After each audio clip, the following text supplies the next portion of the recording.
Good morning, everyone. Yes, I kind of say now. Oh, I don't know if I'm gonna make it through the video because now I've got this cough, and it's not in my lungs. It's actually up in my throat and my bronchioles, and when I get going, I can't hardly stop. So, but I've gone through it so many times. It's not like my poor grandchildren yesterday go, Cruzy, are you okay? I'm going to be just fine. It is what it is. So I'm hoping. I do want to get going though. I want to keep going. I don't want to stop. So we'll see if I can even post this.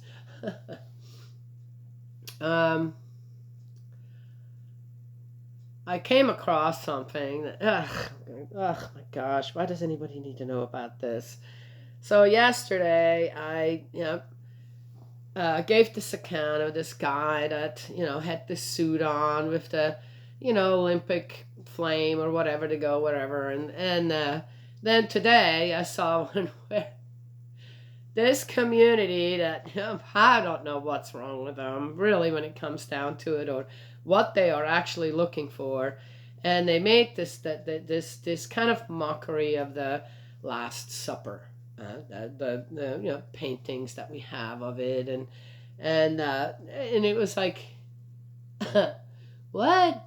And it was interesting to go to the comments, and of course, it's people all getting angry and, oh yeah, don't make a mockery of God. This and okay. Well, again, how secure are you in your belief when you see something like that? I looked at it and I'm going, well, why doesn't anybody just tell these people you're just straight up bullies and cowards on top of it? Because where it was done, of course, in France, okay, where it was done was, it's like, wow, you sure feel secure there, don't you? You know you can do it there. Because someone in the comments came up, oh, I wonder if they were to do that in another country per se, and make a mockery of, for example, that type of religion, see how well that would go over. And, I have to say, yep, that's exactly it. So what are these people? All these people who decide that something really amazing that happened so long ago with and the teachings that go with it, where Jesus is involved and all that kind of stuff. What gives them the courage? Okay, courage, the audacity to do something like that and recreate this very foul counterpart of it all. Yes? Well, it's because they full well know that they are surrounded by people that do follow Christ's way, which is what? And God's way, God's will. And what is that exactly? To try to unite, to try to find peace. Yes? To abstain from violence. And, of course, bullies always look for where they can succeed. Huh? If a bully meets someone that goes, you want to hit me? You do know what's going to come. You want to abuse me? Well, you do know that we're kind of on the same level here, and what do you think's going to happen to you if you try that? And a bully will immediately pull back. Right? Yes? So here are these people doing that, and if people out there were to just say to that, say, well, you do whatever you want, but all you're doing is trying to bully our good intentions. You're trying to bully people who are trying to live a proper life, raise families according to God's standard, not your filthy standard. Yes? Yeah? Yes? And if people were to do that, then they would look nothing like more than very depraved clowns. No more. No less. I'm just saying. Right? Yes? So I went and looked at all the comments, and the one that stuck as a, I wonder if you actually would have the courage to do that somewhere where you would put your life on the line. Because that's what Jesus did. On the Last Supper, he knew his life was on the line. Yes? And to make that into something that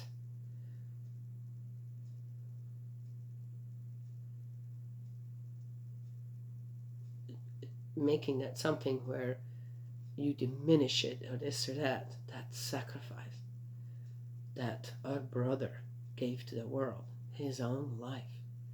Though his own life was more precious than what, anyone else's? Well, yes.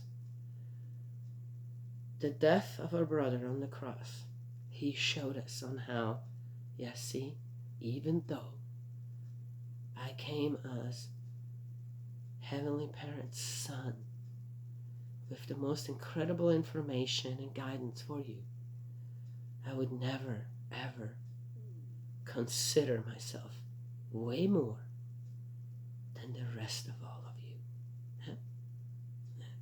So,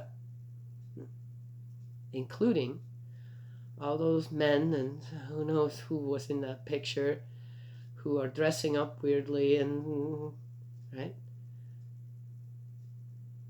Even they are more important to Jesus than himself. Got to remember that, right? And pray for them. Yes? That's the right attitude towards that.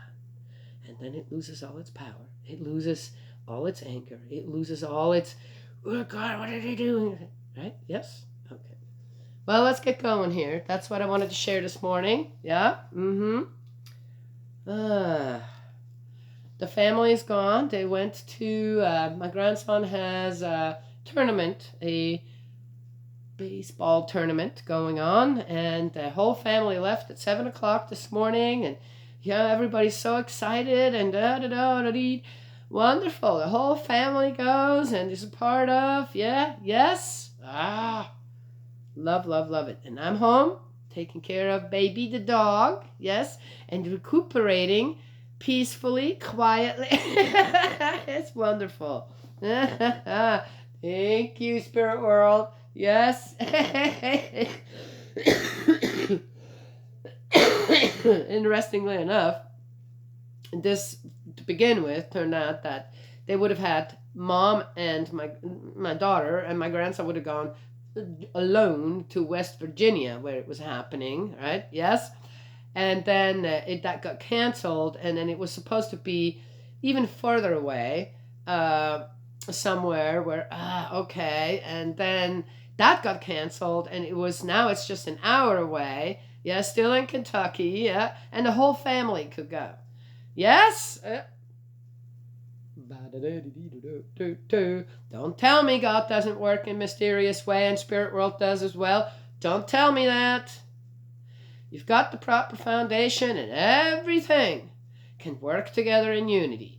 Physical and the spiritual. It just is that way. If you like it or not, for many people out there in the world, it does work like that because of what? Because they have a proper foundation in the principles of love and the principles of creation. Everyone can have that. Okay. Sick and a firecracker anyway. Spirit World loves it. All right. The book of Esther, and we're in 8. The royal favor passes to the Jews. Woo! That same day, King Ahasuerus gave Queen Esther the house of Haman, the persecutor of the Jews. Mordecai was presented to the king, Esther having revealed their mutual relationship. The king, who had recovered his signet ring from Haman, took it off and gave it to Mordecai, while Esther gave Mordecai charge of Haman's house. Oh, wow, what a change. Now, so King Ahasuerus. Yes, see, so I thought when this all started, I'm going, now, we heard about Xerxes and Artaxerxes before, what was that other king now that was actually really blah, blah, blah, blah. And it seemed like there was a period of time between these Persian emperors or kings and the Jews where foundations were also laid. Due to what exactly? I said, when the Israelites, the people of God, started to veer off from the covenant that they had with God, then when they realized, well, we need to get back to that, well, there had to be some consequences. It doesn't just, if there would be no consequences in the Garden of Eden of the behavior of Adam and Eve, then why did they have to leave? Why couldn't God just keep them there and say, okay, let's just figure this out, blah, blah. No, there are consequences, and the consequences are you have to go through a period of indemnity. So it seems to me, from what I'm gaining or gleaning into the story, though it is just a story, that there was a real growing spirit going on within the Israelites. Yes? It's not really told like that, but I'm hearing that out of it. And that the willingness of them to go through these periods of indemnity where, nope, they were not their own people, though in the land of Israel, Jerusalem, though it was occupied per se by Persians, it was still, people were still there, but many were displaced and put where? Right? As slaves, servants, all. Mordecai's not. What is Mordecai? Queen Esther is a Jew. When Ahasuerus finds out that they are, somehow the foundation that Mordecai laid to save the king's life did what?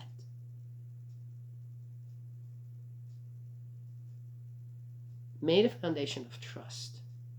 Yes? So King Ahasuerus, also known as Xerxes, though, as I said, why are there two different names here? I'm not getting that. Even though he's kind of depicted as a kind of king, and okay, he's also going through a restoration period somehow. Yes? Yeah? Just saying. God works in mysterious ways. He really does.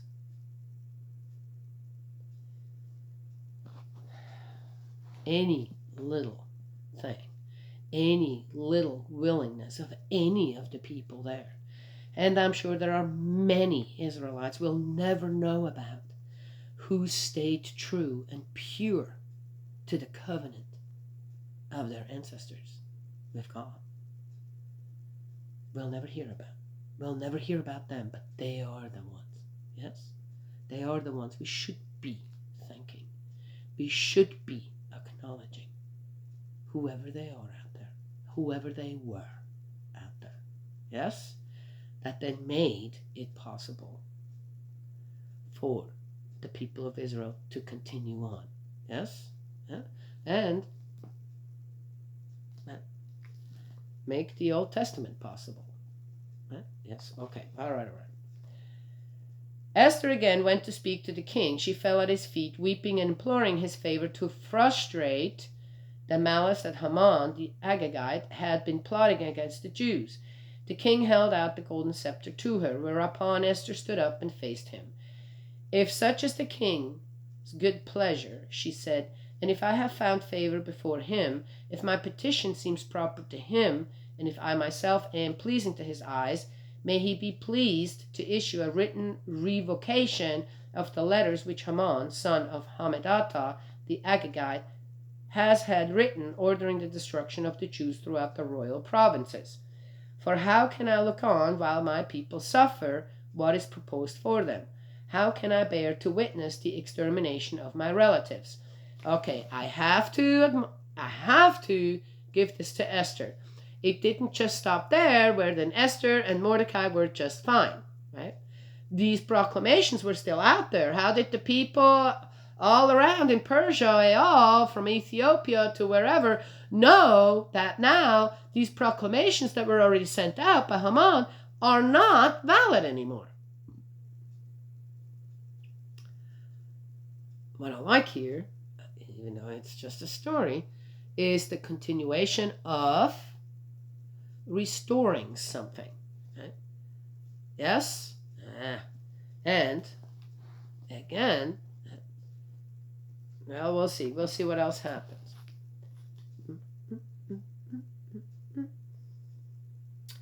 King Ahasuerus said to Queen Esther to Mordecai the Jew, I, for my part, have given Esther Haman's house, and have had him hanged on the gallows for planning to destroy the Jews. You, for your part, write what you please as regards the Jews in the king's name, and seal it with the king's signet. For any edict written in the king's name and sealed with his signet is irrevocable. Oh, but then Haman did that too. What are we hearing here now? Well, if it is written in the king's name and sealed with his signet, which Haman did too, well, how come now the beforehand one is irrevocable? Yes, okay. I think to acknowledge that we do fallible things out there is better than to, again, okay, the king's trying to keep some semblance of dignity or whatever through this whole mess, maybe. But this sounds a bit weird now. As I said, because, oh, you say this now? Okay, or is it just, okay, now you made it, okay, you didn't know, or did you really not know? Made a mistake beforehand, yet now that can be revoked, right? But you're saying whatever has, which Haman also had, king's written name and the signet ring and all that. Now that can be revoked, though that also was done. You see? That's all man-made.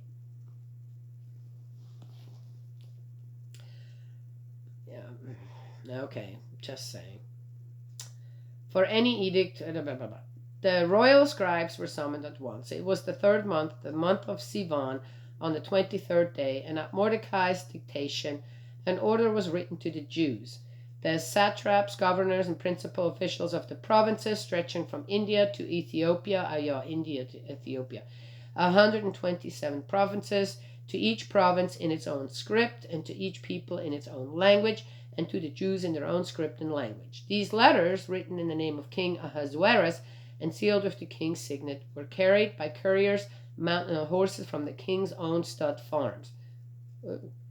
In them, the king granted the Jews, in whatever city they lived, the right to assemble in self-defense with permission to destroy, slaughter, and annihilate any armed force of any people or province that might attack them, together with their women and children, and to plunder their possessions, with effect from the same day throughout the provinces of King Ahasuerus, the 13th day of the 12th month, which is Adar. Wow, that's weird. I don't know if you guys are getting this, but if you follow the Ten Commandments, then the Jews should already know when they get this. Well, no, we're not. No, all we want is to live in peace and be left alone. Here, there's a whole bunch of stuff added onto that would keep them where? What did I say ahead of time with that? Okay, so the king says, my whatever is there, this now with my signet ring, my signature is irrevocable. But what did he do before? What kind of power did he give Haman? Is this really following God's path then? Now the Israelites, the Jews, are being given another chance. At what exactly? To fight and war against others? Oh, we're just doing it by defense. Or to establish themselves again and stay out of conflict. If possible, witness about Heavenly Parent. You see, King Ahasuerus is not a dummy in a way. He's talking his way out of situations And in a way, that's what I hear here, is keeping a certain amount of mispractice, allowing mispractice per se, that the Jews are not allowed in circulation at the pretext of their protection. Yeah, it's an interesting one, isn't it? Yeah, okay. Well, if you think a little deeper, as I said, how many times did I say, read these little, what are they called again? Quotes and all from people, that you can learn from. And, oh, yeah, oh, man, that makes perfect sense. Live and let live. Really? No, no, no, no, no, no, no, no. What does that all entail? Exactly. That sounds good, but the decrees of rehabilitation. The text of the letter was as follows.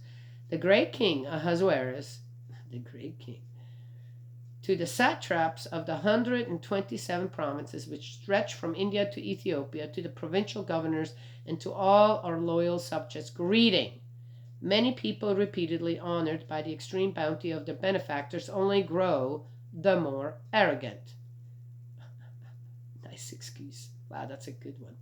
It is not enough for them to seek our subjects' injury, but unable as they are to support the weight of their own surfeit, they turn to scheming against their benefactors themselves. Haman did not do that. Haman did get the approval of the king. Hey, look at here, what? Yeah. Abstain from responsibility. That's what this is. Not content with banishing gratitude from the human heart, but elated by the plaudits of people unacquainted with goodness, notwithstanding that all is forever under the eye of God. Ooh. They expect to escape his justice so hostile to the wicked. Now they're using God again here. Thus it has often happened to those placed in authority that, having entrusted friends with the conduct of affairs and allowed themselves to be influenced by them, they find themselves sharing with these the guilt of innocent blood and involved in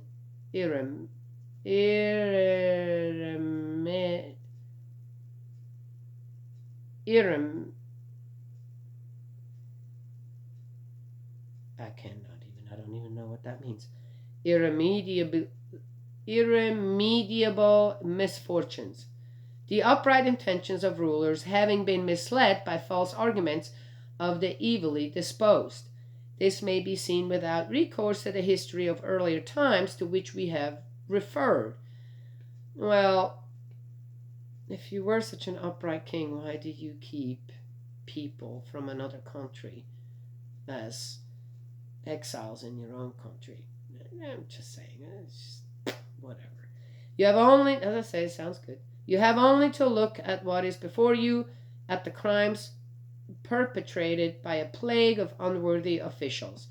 For the future, we shall exert our efforts to assure the tranquility and peace of the realm for all, by adopting new policies and by always judging matters that are brought to our notice in a most equitable spirit. Okay, now that's good. I do like that. It's okay. Let's redeem. Let's restore. Let's amend. That's good. I can't say anything about that part. Thus Haman, son of Hammedatha, a Macedonian, without a drop of Persian blood, and far removed from our goodness, enjoyed our hospitality and was treated by us with the benevolence which we show to every nation, even to the extent of being proclaimed our father and being accorded universally. Now they're getting in deep water again, in my opinion. The prostration of respect, a second in dignity in the royal throne. How did he get there? Why did he have that kind of position? There must have been something. But here now, what is he being made into? The scapegoat. Is that okay? Not in my opinion. But he, unable to keep within his own high rank, schemed to deprive us of our realm and of our life.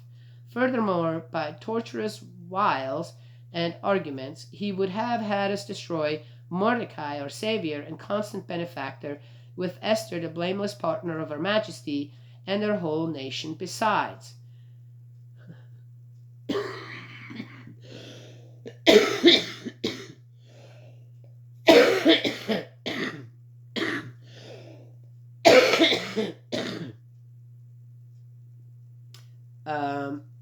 One guy can do all that. I've asked this before. One person, one leader, one guy in a certain position can create that kind of a havoc all by himself without the support of others who have the same grievances that he may have or not may have, or are using his grievance for. I'm just saying, no. This is abdicating responsibility with everyone. How about the people that had lived around the Jews at that time? If that proclamation all came out that Haman wanted to kill them all, would they have gone for it? Hey, we've been friends for 20 years here next to each other, have helped each other out, this snap, but you know what? I'm going to kill you now. Because Haman says to do so. Really? Just using that as an example. Getting out of? Yeah, this is what kind of sounds like to me. All right, just say. People like that? Yes, they are. They are to this day like that.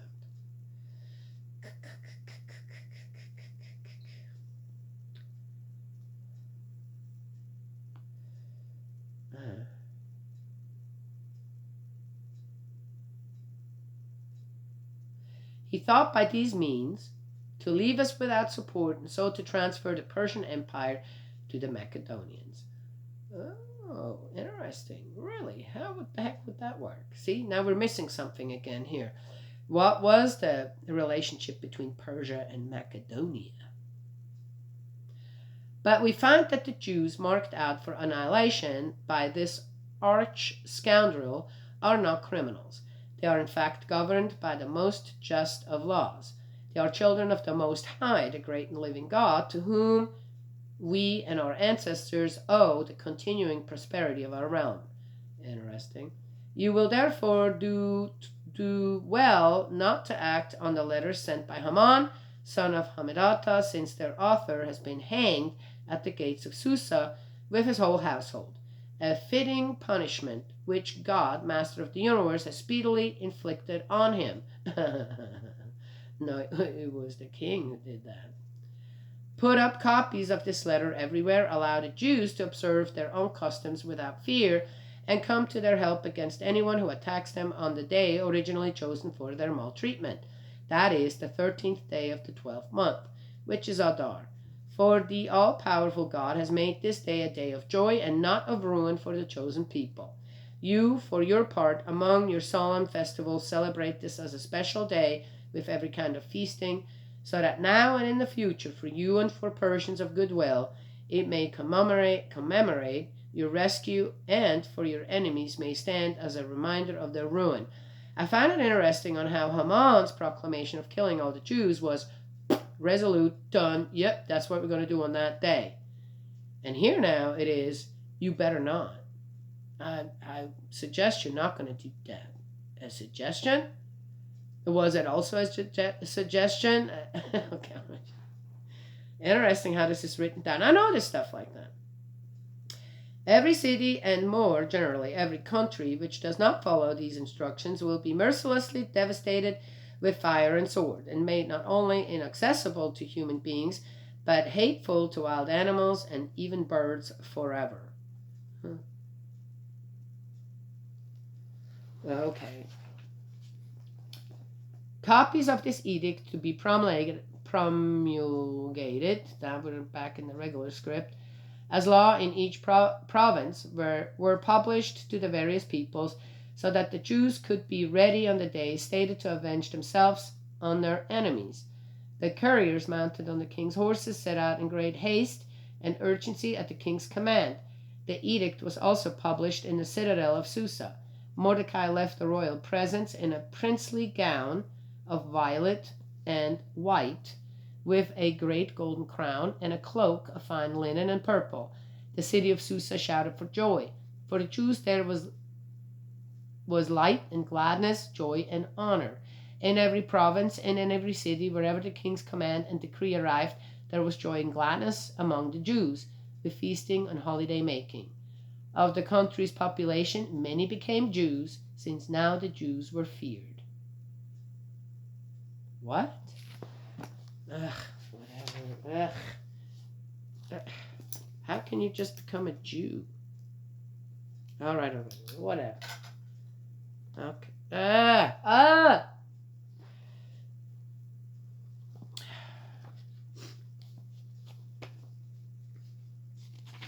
That's the end of 8. So much weird stuff in there. Oh, wait.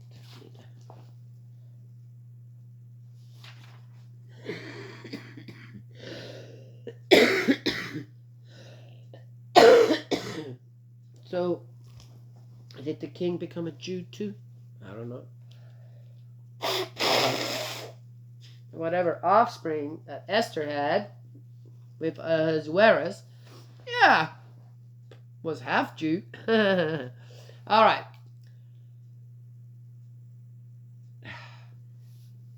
I find this part in the book of Esther, this is something that theologians all around the world who are studying the Bible should be, in my really taken apart. Have a good look at this, just one little part. For many different reasons when it comes to the ruling class and the common people. It says everywhere where they went, the couriers at the end, bringing this, there was joy and gladness among the Jews only, or among everyone. Again, when you're neighbors with people and you have good neighbors, do you really actually care what nationality they are? Huh? Seriously. That's such a close, little-minded way of looking at anything. That's dumb. So you can't tell me that it was just the Jews that were joyful and glad. Right? Why not include the rest of the population who went, oh, thank God we don't have to do that? Because when Haman sent that out and said, if you don't, we're going to come after your families too, regardless if you're a Jew or not. Right? What would you do to protect your family? Okay, I know what I would do. I'd say, let's just pretend we took care of them, and we're going to take them all in, and we're going to hide them, and and make sure that they survive. And now, just saying, I don't know. It's just a story. It didn't happen. Nothing happened. According to the story, there was something going on, supposedly, but it didn't happen. It ended up not happening. So there was a story built around it. Right? Yes? And the cause, the root of the cause of all this was 2 disgruntled men, a Jew and an Agonite.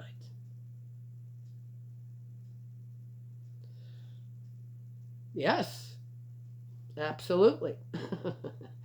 They couldn't, because of the high positions that they had in a country as part of the ruling class, yes, instead of just fighting it out between the two of them, right? 2 men, they pulled in what and whom?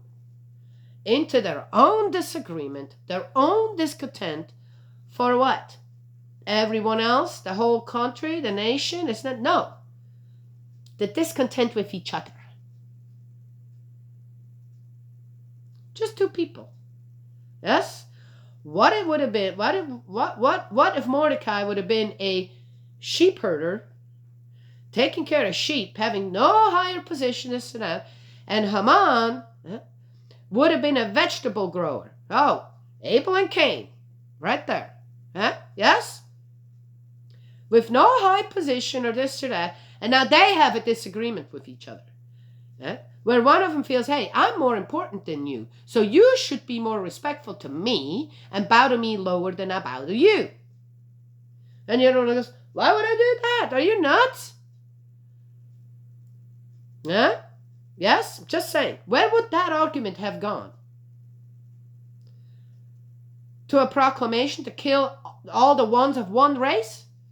No, they would have fought it out between each other. Probably caused some kind of a family feud that would last for what? Generations. Just saying. Yes?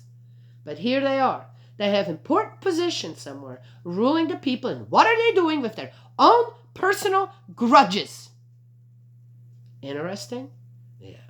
All right. Well, in any case, what I find endearing is that, again, God does work in mysterious ways and wasn't going to let two disgruntled men spitting at each other be a cause of the annihilation of the rest of his people who had nothing to do with it. There.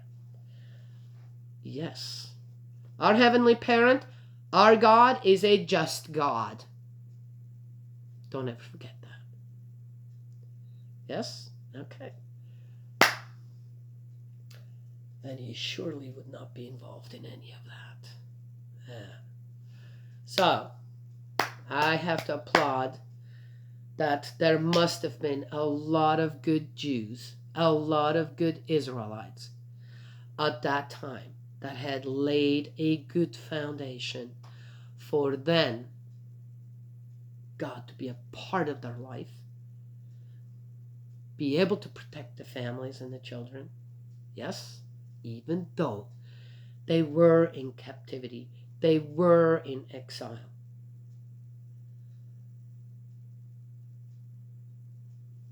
Yeah, see?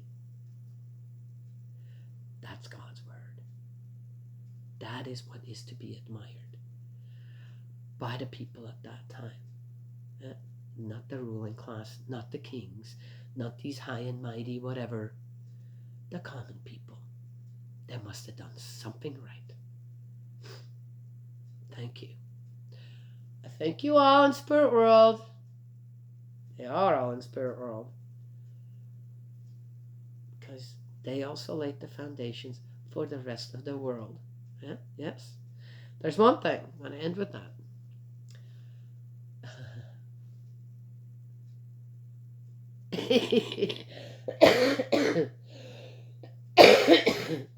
I wish people could see what I see when something like this happens. And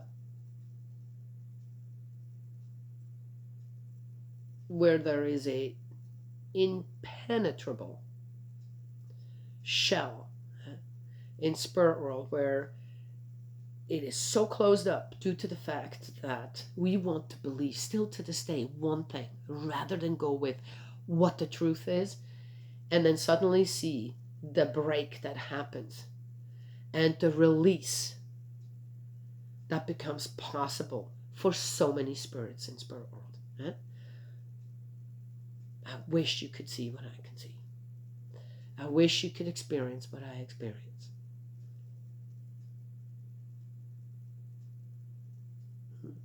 But that's, yes, this is a good day. Today's a good day for Spirit World. Yes.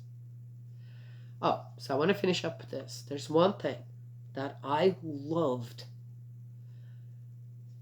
to this day, love about the idea that our true parents have when it comes to to mankind, and that is, here in the Old Testament, God says, no, don't go and mix with other races, this and that.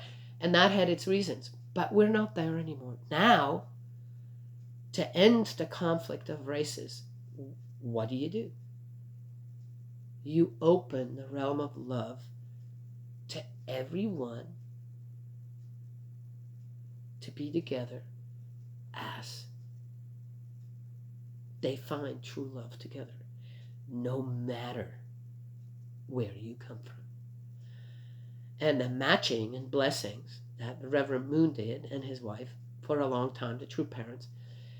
Oh, Japanese and German one, and Korean, and let me think, let's pick someone for Africa, right? The mix, the children that are born out of these unions. First of all, I remember that all these years, 18 years, 18, 17 years that I was in the church in California and being a part of the Unification Church, now the Family Federation of World Peace, the children that I saw being born there out of these matched couples from different backgrounds, different races, different continents, they were amazingly beautiful children to look at. Of course, they can grow up. And most of them I'm still in contact with or know or see certain, have grown into amazing, beautiful, not just beautiful on the outside, beautiful on the inside, human beings. Do you know why? Because what basis do they have to reject or be, how's it called? Biased against one people or another, knowing their own background. You see? And that is one thing also why the United States is such an amazing place. The mix of all the people, the products, children, that come out of all that mix, this and that. Yes, it took time to get there. Come on now, yeah, but it is there. The beauty of that is that suddenly then, our children in the future, you can't, how are you going to persecute a people that genetically, spiritually, you're a part of? Do you know what I mean?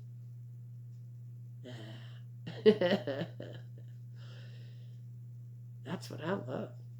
So, yes, my husband is an American, part native as well. And I come from a completely different continent in Switzerland. Yes. And it was our Heavenly Parent that matched us. Yes, that wasn't two parents. We found each other in other ways. Yeah. There's a lot that goes with it, but I'm not complaining. No regrets. It is what it is. Yes. And I find that, as I find that incredibly amazing. And again, God works in mysterious ways. We're laying foundations we don't even know we're actually laying for what? Unity and peace in the future for our descendants. Because what are you going to have to say against someone from the Middle East? Though you are of Western descent. If your mom or dad, for example, has roots there as well. Just saying. That's just an example. But it's all created under what? Under the umbrella of our Heavenly Parent. That's great.